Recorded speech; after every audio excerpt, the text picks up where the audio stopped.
근데 저는 이제 마지막으로 이렇게 물어보고 싶은데 윤석열 정부가 왜 이렇게 무리수를 둬가면서 뉴스타파의 김만배 신앙님 대화 보도에 그렇게 민감하게 반응하는 것일까요?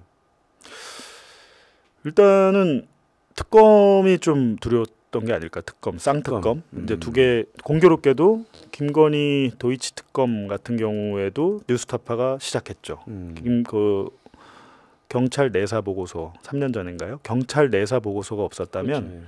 김건희 여사가 도이치모터스 사건 주가 조작에 연루가 돼 있다는 사실은 아무도 몰랐어요. 몰랐죠. 경찰의 내사 보고서 그것도 경찰의 그 내부 고발자가 해준 거 아닙니까? 네, 그렇죠. 공익 제보자잖아요. 근데 그분이 나중에 이제 선고유예를 받은 걸로 아는데, 근데 아마 강등됐을 거예요 결국에.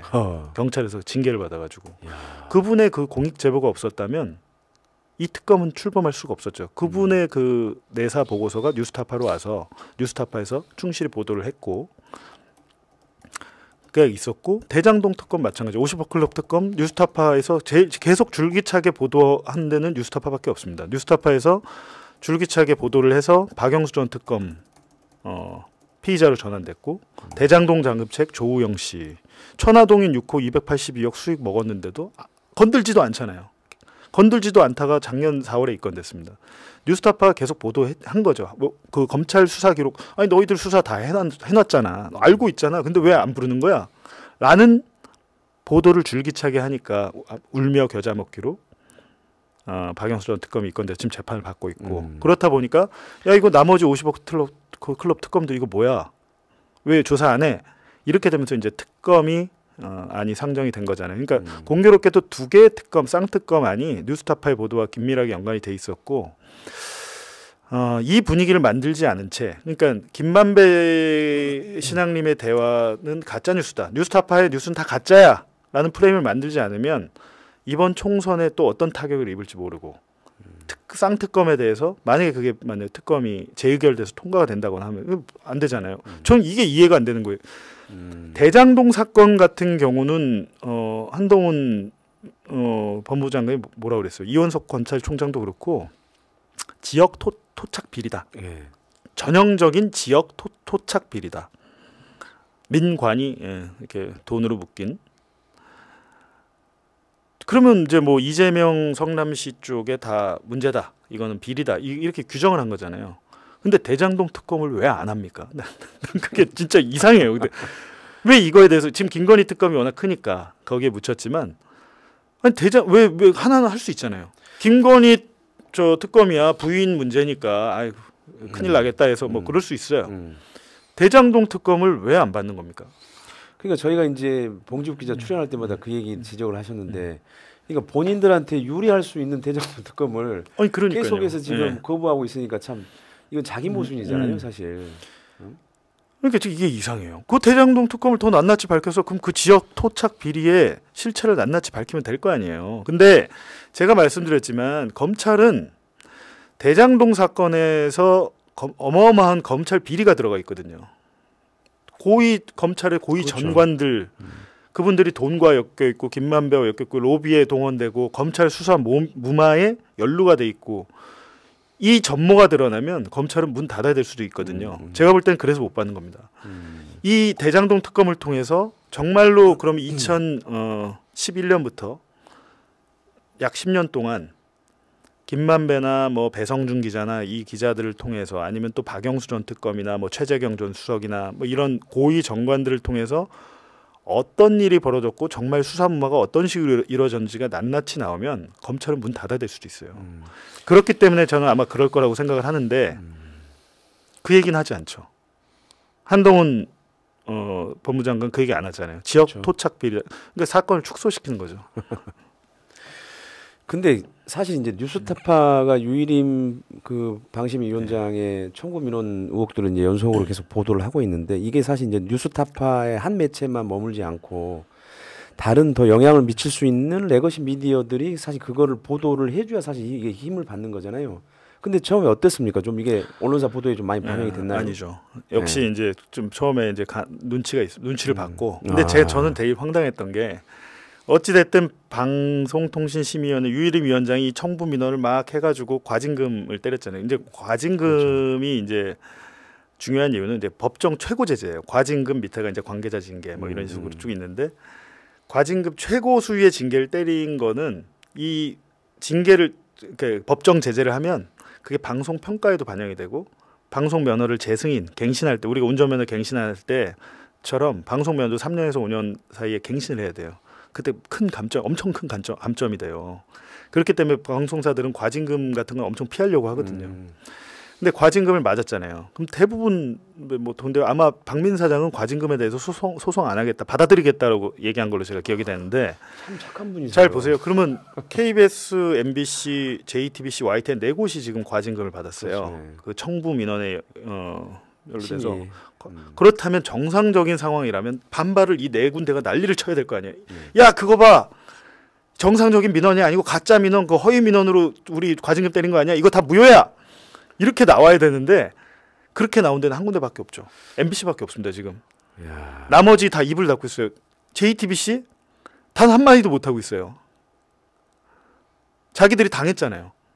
JTBC는 더구나 두 건이나 맞아요. 두세 건을 여러 건을 맞았단 말이에요. JTBC는 말을 못해요. 3천만 원 많이 맞았는데 MBC 다음으로 JTBC가 많이 맞은 걸로 기억이 되는데 한마디도 못합니다. 왜 그렇게 유구무원을 하고 있을까요? 저는 이게 되게 미스터리한 거죠. 참. 뭐가 그렇게 겁이 나서 피해자가 피해를 당했다고 호소를 못하는 거예요. 지금 우리가 봤을 때 피해자자 어떻게 보면 그 피해 본 거 아닙니까? 그게 만약에 사실이라면 민원사주와 청부심의 셀프심의가 사실이라면 이 방송사들은 조작된 민원에 의해서 과징금 처벌을 받은 건데 그거에 대해서 그러면 야 우리는 속았고 피해자야. 저 사람이 나 잘못한 거 이렇게 해서 비판 보도를 해야 되는데 안 합니다. MBC 정도만 하고 있죠. 아무튼 지금의 그 언론과 기자들의 순환 시대에 대해서 레거시 미디어들이 보이는 반응들은 정말 굉장히 좀 많이 실망스러워요. 그러니까 이 청구 민원 의혹 보도 사건도 사실 레거시 미디어들이 이게 그렇게 크게 관심을 사실은 상대적으로 이게 안 가져주면서 이게 사실 어떻게 보면 그게 사실 유일임 위원장이 버틸 수 있는 힘도 되지 않겠어요? 물론 용산이라고 하는 큰 백도 있지만 저 침묵하고 있는 레거시 미디어들도 사실은 하나의 백이 될 수 있는 거죠. 그러니까 5개 언론사 뭐 7명 기자들인가요? 이 압수수색 전방위 압수수색을 하고 회사를 압수수색하고 저희 뉴스타파 같은 경우 보니까 거의 모든 직원들, 기자, PD들 통신 조회를 했더군요. 검찰에서.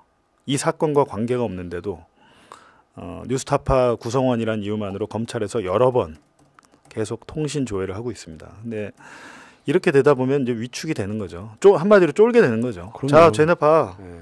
저렇게 계기다가 밟히잖아. 조심해. 야, 내가 밟은 거 봤지? 저렇게 또 계기면 밟는다. 저는 그게 일정 부분 먹혔다고 봅니다.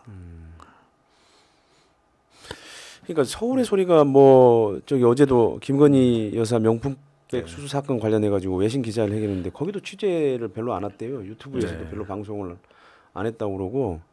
그러니까 이런 것들이 전반적으로 보면은 이게 과연 저도 기자를 27년째 하고 있지만 과연 지금 언론이나 기자들은 제대로 자기 역할을 하고 있는지 모르겠어요. 저널리즘 얘기를 많이 하던데 왜 그렇게 안 하는지 근데 모르겠어요. 그렇다 보니까 현상이 레거시 미디어, 흔히 말하는 TV 안 보게 되는 거죠. 그렇죠. 신문 안 보게 되는 거죠. 대부분 그래서 유튜브에서 유튜브 방송들을 많이 보게 되는 거죠. 그 레거시들은 규제가 많습니다. 아까 말씀드렸지만 면허를 갱신해야 되고 여러 가지들이 있잖아요. 그리고 신문, 사주들이 있잖아요. 사주들 뭐 잘못해서 발목 잡혀 있으면 쓸 수 있습니까 기사? 서울신문 호방건설 회장 대장동 사건에 연루돼서 조사받았잖아요. 호방건설 회장. 그렇죠. 서울신문이 이 사건 이후에 보이는 스탠스 보면 아주 기가 찹니다. 네, 저는 뭐 잊은 지 오래돼서. 네, 그런 걸 보이듯이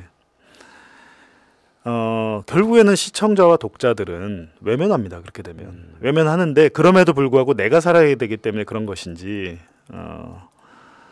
왜 싸우지 않는지 모르겠어요. 검찰의 힘이라는 것은 제가 볼 때 정권의 힘과 검찰의 힘이라는 것은 언론이 동조하지 않으면 절대 생기지 않습니다. 예를 들면 검찰이 아무리 언론을 탄압 했는데 가만히 있지 않아요. 언론이. 야, 왜 이게 언론의 자유를 탄압하는 거야? 그래갖고 너나 보수 진보 할 거 없이 들고 뭐 조선일보 뭐 한겨레 경향 동아일보 할 거 없이 들고 일어난다면 검찰이 함부로 언론을 그렇게 짓밟지 못합니다. 그렇죠. 근데 지금 형태를 보면 일부 언론은 거기 기생하고 있어요. 기생수라고 그러죠. 기생수. 붙어가지고 흡혈귀처럼 검찰에 주는 떡밥을 받아 먹으면서 흡혈하고 있고, 마찬가지로 정권에 대해서도 용산에 엎드려서 세배하고, 진짜 차마 눈 뜨고 볼 수 없는 기사들. 어떻게 저를 자기 이름으로 기사를 쓰지? 이건 전두환 때나 있었던 기사 아닙니까? 전두환 때나 찬양하는 기사가 있는 거죠. 지금 요즘 KBS 뉴스 말 많잖아요.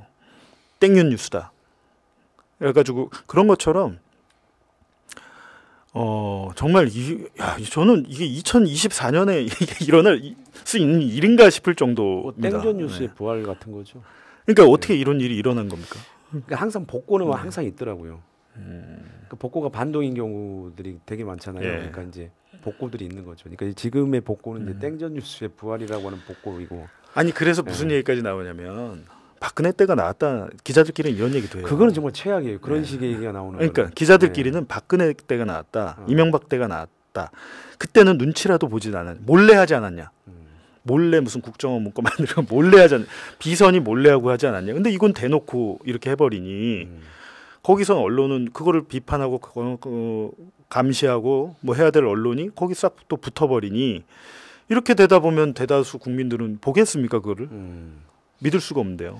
아무튼 저는 이제 과거의 언론 탄압들이 지금 정도 또는 지금보다 좀 약하게 있더라도 언론사 간의 연대를 하곤 했었는데 지금은 그 연대의 가치가 사라진 게 아닌가 싶습니다. 방통위, 방심위, 경찰, 검찰, 권익위 사실 뭐 하나 제대로 하는 곳이 없습니다. 윤석열 대통령이 내세웠던 공정과 상식 그리고 염치는 이 정부 출범과 함께 사라졌습니다. 이런 불공정, 몰상식, 몰염치 정부와 함께 숨쉰다는 것 자체가 사실 지극한 고통인데요. 검찰 소환 조사를 앞둔 봉지욱 기자님, 그래도 힘내십시오. 지금 우리 시청자분들 응원 많이 할 겁니다. 예. 근데 뭐 저 혼자가 아니고 저희 뉴스타파 구성원들 또 오마이뉴스 뭐 등등 여러 매체들이 같이 하고 있잖아요. 뭐 저희는 마이너죠. 마이너 중에 마이너지만 저희가 해야 될 일, 비판해야 될 건 반드시 비판합니다. 저희는 뭐 이 순간에도 단 한 번도 쫄아서 뭘 못한다거나 축소시킨다거나 한 게 없어요. 없어서 못하죠. 없어서 못하지. 마찬가지로 뭐 김건희 도이치 특검 관련해서도 뭐 계속 하고 있고 지금 뭐 유일인 방심위원장도 그렇고 언론의 존재 이유 자체가 권력을 비판하고 잘못한 게 있으면 고발하라는 거잖아요. 근데 그걸 잘 못하니 언론에 대한 불신이 너무 많아지는 거죠. 그래서 저는 이제는 어느 정도 좀 대한 언론들이 많아져야 되지 않나. 기성 언론, 레거시 미디어는 제가 볼 때는 어쩔 수 없습니다. 이 규제 틀 안에서 특히나 그 사주가 있는 족벌 언론들은 어쩔 수가 없어요. 계속 저렇게 갈 겁니다. 그렇다면 예를 들면 뉴스타파 같은 게 한 5개 있다고 치면 얼마나 좋겠어요. 오마이뉴스가 한 2-3개 더 있다고 치면 얼마나 좋겠어요. 대한 언론이 생존을 하려면 시민들 여러분들께서 도와주셔야 돼요. 저희가 뉴스타파는 제가 와서 되게 놀란 게 저희 뉴스타파도 구독자가 한 125만 명 정도 될 겁니다. 저희는 유튜브에서 구독 수익을 받지 않습니다. 구독 수익을 받으면 저희의 그 뉴스 콘텐츠 안에 광고가 삽입이 된다 그래서 저희의 모토는 광고와 협찬을 받지 않는 탐사보도 매체입니다. 그렇기 때문에 저는 처음에 이제 제가 온 지 얼마 안 됐잖아요. 한 1년 3개월밖에 안 돼서 아니 그건 받지 왜 안 받아요? 제가 이렇게 말 때 뭐 그것까지 안 받을 거 있나? 다른 데는 뭐 보면 이게 유튜브에 무슨 유료 회원 제도하고 그렇죠. 뭐 제가 매불쇼나 이런 데 나가 보니까 뭐 중간에 홈쇼핑 광고 비슷하게 뭐 이런 것도 하고 어마어마하게 뭘 수익 창출하는데 일단 이제 저희는 뉴스 저널리즘을 하다 보니까 그렇게 되다 보면 물려요. 뭔가를 내가 보도하려고 그럴 때 저희 뉴스타파는 그래서 비영리 재단이고 그렇죠. 후원을 하시면 소득공제를 받습니다. 소득공제를 받게 돼 있다는 건 그러니까 뉴스타파가 돈을 아무리 많이 벌어도 이 돈을 가져갈 수 있는 사람은 없어요. 여기 비영리 재단이기 때문에 이런 시스템 안에서만 정론 직필이 가능하지 않을까 제가 느낀 거예요. 제가 JTBC 있다 와서 JTBC 때 왜 그런 일이 없었겠어요? JTBC뿐만 아니라 MBC도 마찬가지로 어떤 대기업에 관련 보도, 어떤 뭐 고위 정치인이나 고위 검사에 대한 보도 하지 말라 정도는 아니어도 축소, 왜곡 지시가 있습니다. 있어요. 예. 있기 때문에 결국에는 이 대한 언론, 그 자본과 권력으로부터 좀 자유로운 대한 언론들이 많아져야 되는데 그러자면 시민 여러분들께서 후원을 해주시고 도와주셔야 돼요. 예. 그래서 저는 항상 제가 그 한국에서 후원자들만의 후원으로만 움직이는 유일한 언론이 뉴스타파라고 얘기를 자주 하곤 하는데 그런 점에서 보면 굉장히 한국 언론에서는 이제 보물과 같은 존재라고 저는 항상 생각을 하고 있습니다. 그래서 시청자 여러분들도 본 기자도 본 기자지만 뉴스타파도 좀 열심히 응원해 주시고 또 후원해 주시면 좋을 것 같고요. 제가 마지막으로 아까 했던 얘기를 꼭 하나 더 하도록 하겠습니다. 저희는 이제 비판 언론, 비판 기자 죽이기에 동참하고 있는 그 수사 검사들 이름들 꼭 기억하고 그 이름들 곧 불러드리도록 하겠습니다. 자, 시청자 여러분, 오늘도 여기까지입니다. 감사합니다.